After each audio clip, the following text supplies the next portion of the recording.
Hello students, today we are going to learn dialogue writing. Already we had learned dialogue writing. Already हमने dialogue writing सीखा है कि how we have to write a dialogue in your exam. See, I had already told you that कि dialogue writing जो है वो हमारा 3 parts में divide होता है, right? First part is that कि prepare.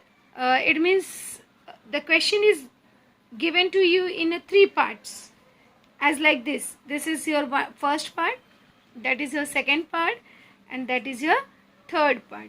So in this way the question will be given to you in your exam.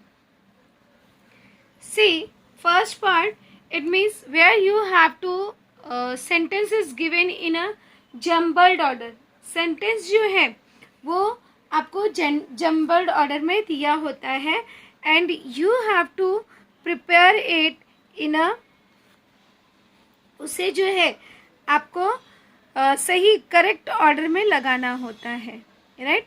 तो that is your first part. And second part is a complete the following dialogue. It means एक आपको दिया गया होता है और इसका answer जो है आपको सेकंड में लिखना होता है. And third part, right, third part इस तरह से आपको क्वेश्चन दिया गया होता है जहाँ पे सिचुएशंस दी होती है कि in which situation you have to conversation with other people, कि किस परिस्थिति में आपको दूसरे व्यक्ति से बात करनी है. See the first, that is our first. Prepare a dialogue from the jumble sentences. That is your jumble sentences. 4 sentences is given to you. 4 sentences दिए गए हैं जो कि jumble sentences में हैं. It means उल्टे सीधे क्रम में है और इसे हमें सीधे क्रम में लिखना है. जैसे अब यहाँ पे क्या दिया है? No, I don't like mythological stories. Mythological मतलब होता है पौराणिक, पुरानी जो कहानियाँ होती हैं. It's called the mythological. तो मैथोलॉजिकल मतलब क्या होता है? पौराणिक, जो पुरानी स्टोरीज होती हैं. Why do you think so? Because they are sometimes unbelievable. Unbelievable मतलब क्या होता है? अविश्वसनीय. अनबिलीवेबल मतलब क्या होता है? अविश्वसनीय. और इररिलेवेंट मतलब कि जो कि सही चीज से संबंधित नहीं होती है. इररिलेवेंट, उचित नहीं होता, उचित न होना. इररिलेवेंट मतलब क्या होता है? उचित न होना या किसी चीज से संबंधित न होना, उसे कहते हैं irrelevant. Do you like mythological stories? तो इस तरह से भी यहाँ पे 4 पूछा गया है. तो यहाँ पे पहला क्या पूछा जाएगा? पहला कौन सा हम क्वेश्चन पूछेंगे कि उसका आंसर क्या आएगा? सी, अब जब कोई सामने वाला बात कर रहा है तो पहले कोई क्वेश्चन पूछेगा तभी आप आंसर दोगे. ये तो नहीं कि पहले आप आंसर ही दोगे, right?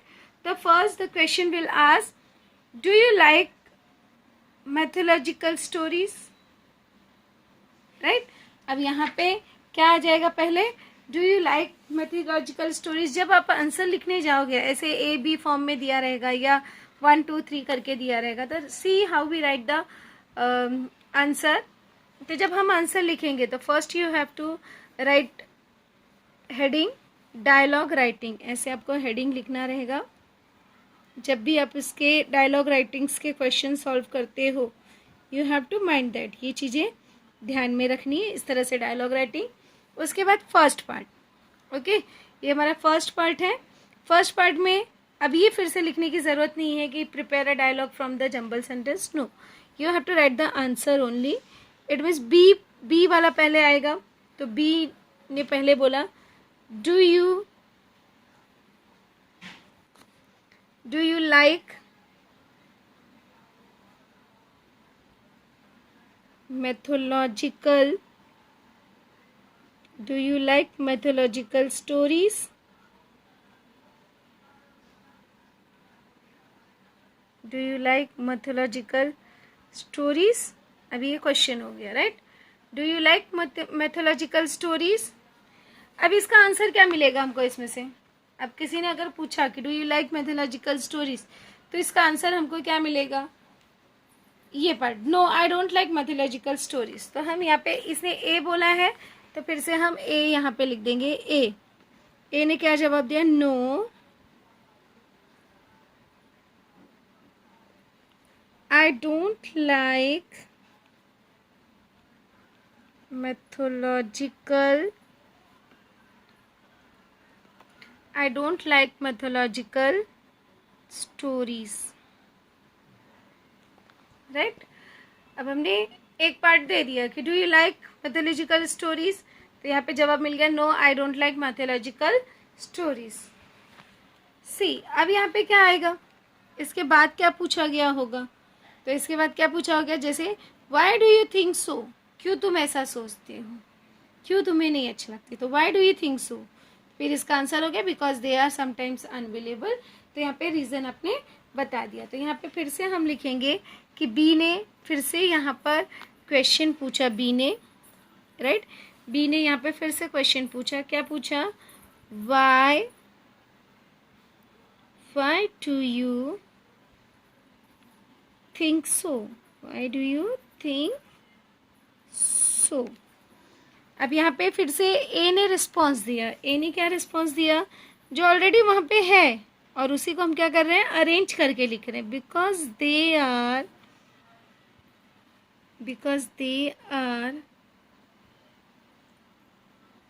sometimes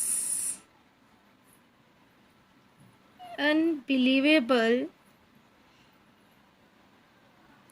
because they are sometimes unbelievable and irrelevant। क्या होता है कि sometimes उचित नहीं होता है, irrelevant, राइट। तो इस तरह से हमने फर्स्ट पार्ट इसका कंप्लीट कर दिया। तो हमें इसी तरह से एग्ज़ाम में भी फर्स्ट पार्ट हमको लिखना है कि हमने जो भी ऑर्डर में था, जो भी जंबल सेंटेंसेस था, उसे हमने ऑर्डर में लगा दिया। Let's see the second question, complete the following dialogue, right. अब यहाँ पे complete the following dialogue question पूछा गया, who is your favourite mythological character, कि मैथोलॉजिकल कैरेक्टर में, पौराणिक में कौन तुम्हारा फेवरेट है। तो you have to give the answer, why do you like the character, क्यों आपको वो कैरेक्टर पसंद है, तो उसका रीज़न आपको देना है। सी, अब जब यहाँ पे लिखने जाओगे फिर से, तो यहाँ पे सेकेंड ऐसे लिखना है आपको, first you have to put the second, right. और उसके बाद अब पहले जो क्वेश्चन पूछा गया है, you have to copy it, पहले वो क्वेश्चन को लिखना पड़ेगा। क्यू ने क्या पूछा है, who is your favourite, who is your favourite mythological, who is your favourite mythological character. इस तरह से आपने क्वेश्चन लिख दिया। अब इसके बाद आपको आंसर लिखना है, डायरेक्टली आपको आंसर नहीं लिखना है। तो यहाँ पे आंसर लिखोगे, I like, for example I like Arjun, if you like Ram तो you can write Ram, right. तो I like Arjun, Arjun from, अभी अर्जुन फ्रॉम कहाँ से है, Mahabharat, right.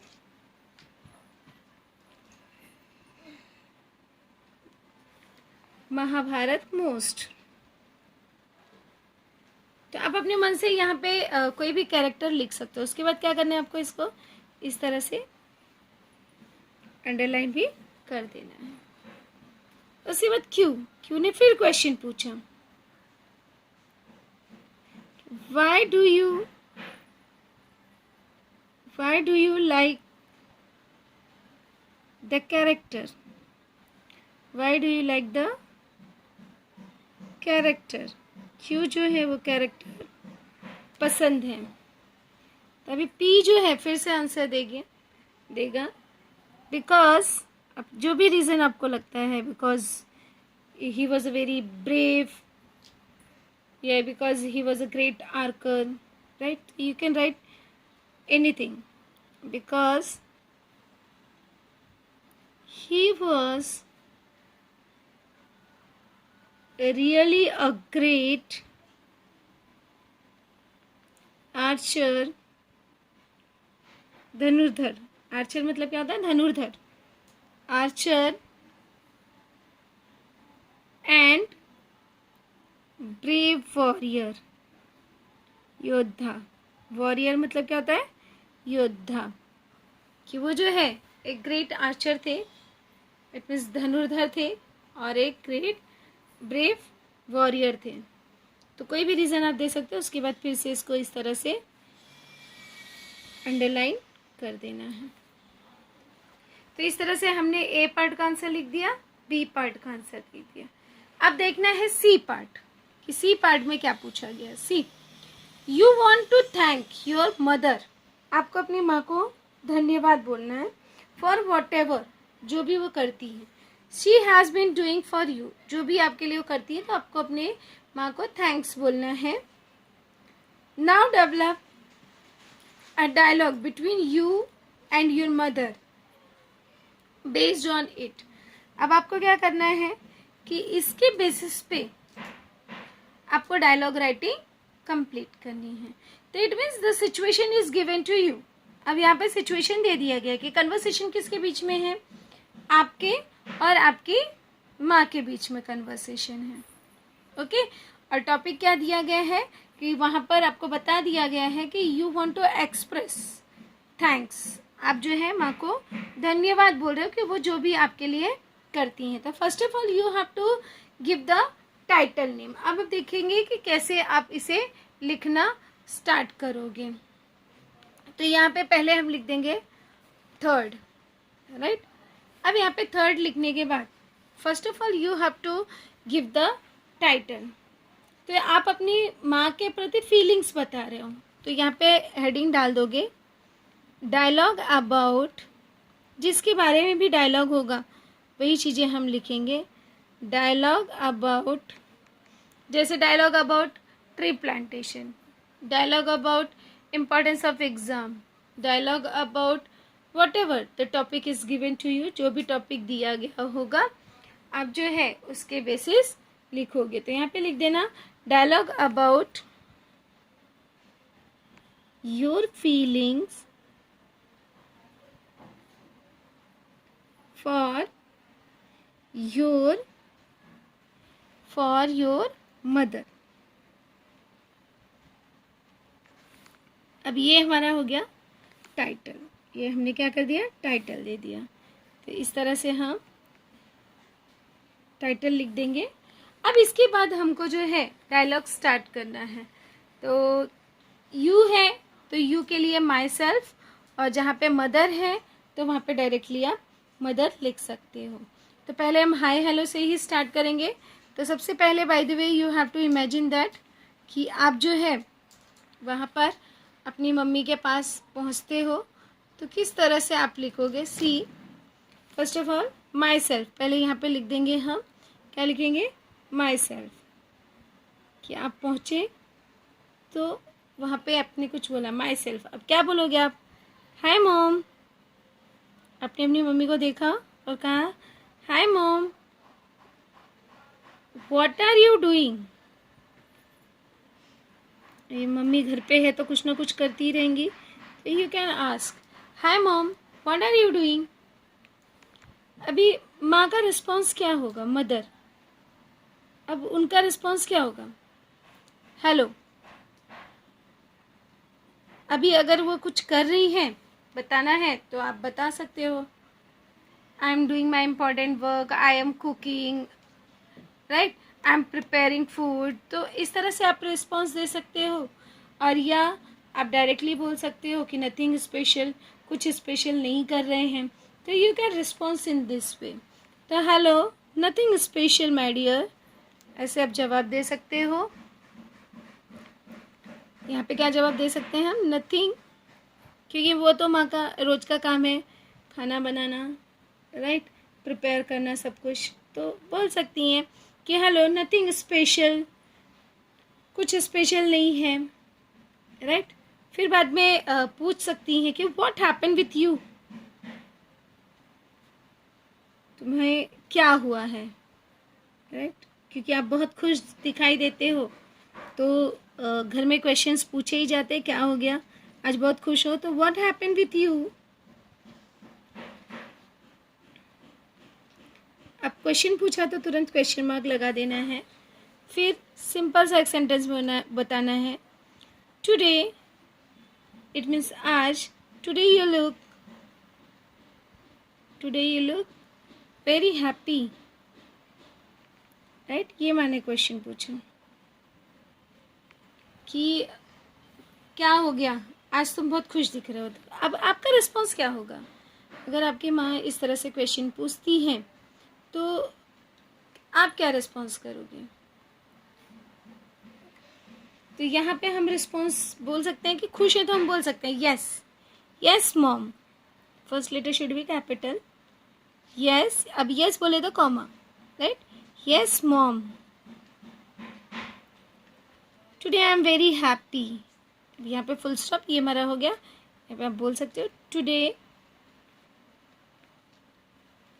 I am very happy, right. अब आप खुश हो, रीज़न भी बता सकते हो। बिकॉज अब मान लो आप स्कूल से कुछ चीज़ सीख कर आए हो, तो बिकॉज आवर टीचर, अब यहाँ पे हम बोल सकते हैं because our teacher told us an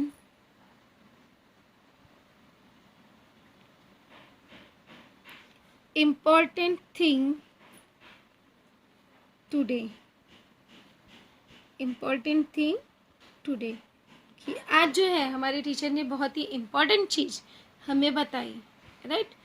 अब मदर, अब जब आप ऐसे बोलोगे कि आज कुछ हमने अच्छी चीज़ सीखी, तो माँ तुरंत पूछेगी कि क्या सीखा, राइट। तो आप इस तरह से हम एक्सप्रेस कर सकते हैं अपने थॉट्स, रियली, सचमुच में, व्हाट डिड शी टेल, कि टीचर ने क्या कहा, what did she tell, right. अब आप बताओगे माई सेल्फ, अब आप यहाँ पर बताओगे कि टीचर ने क्या कहा, राइट। तो आप यहाँ पे लिखोगे she said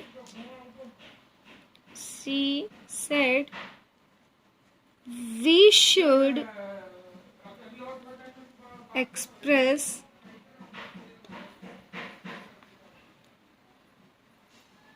our thanks to our parents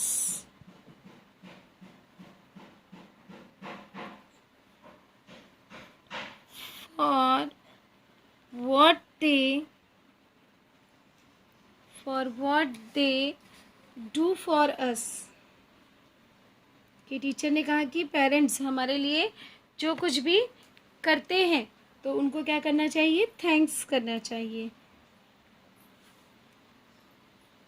so इसलिए, सो आई विश टू से थैंक्स टू यू, क्योंकि पेरेंट्स हमारे लिए बहुत कुछ करते हैं।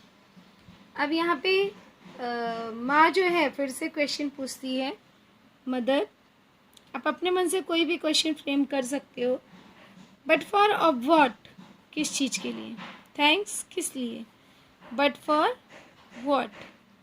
अब यहाँ पे आप बता सकते हो कि पेरेंट्स जो हैं क्या क्या करते हैं,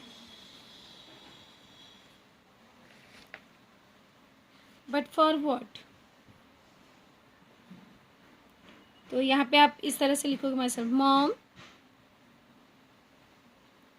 you do a lot for me,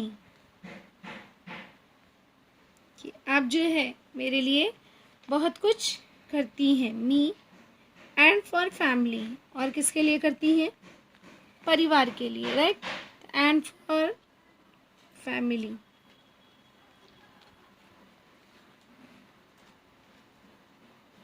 अब आप बता भी सकते हो यू वोक अप, कि आप सवेरे जो है जल्दी उठती हो, तो यू वेक, या यू वेक मी, आप मुझे जगाती हो।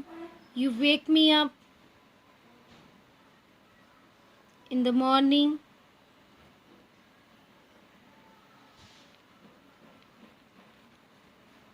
यू ऑलवेज इनकरेज मी, यहाँ पे जो जो मम्मी करती हैं you can mention you always encourage me.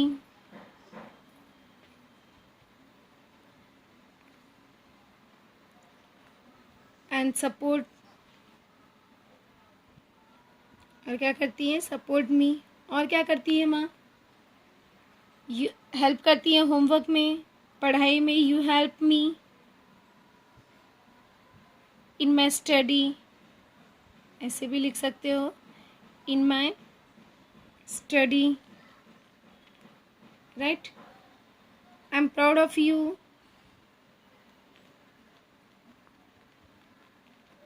माँ को थोड़ा और इनकरेज कर सकते हो। I am proud of you mother.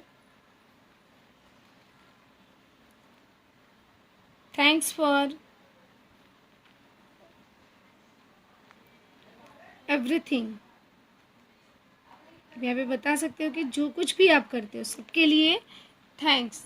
तो thanks for everything, everything you have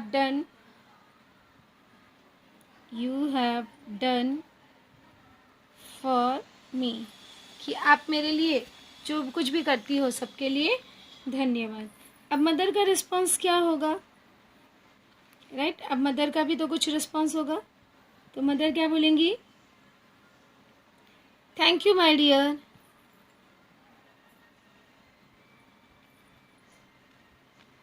right, धन्यवाद। उसके बाद में जैसे बोल सकते हैं कि हाउ नाइस ऑफ यू, कितनी अच्छी बात है। तो हाउ नाइस ऑफ यू, तुम कितने अच्छे हो, राइट। तो यहाँ पे exclamation mark, how nice of you. तो in this way you can complete a dialogue between two persons. तो इस तरह से, अब ज़्यादा बहुत बड़ा भी हमको डायलॉग नहीं करना है। Mind that you have to ask only 3 to 4 questions minimum. आपको कम से कम 3 से 4 क्वेश्चंस पूछने और उसके आंसर करने हैं, राइट। तो in this way we completed our dialogue writing. That is your A part, this is your B part, second, and this is your dialogue writing.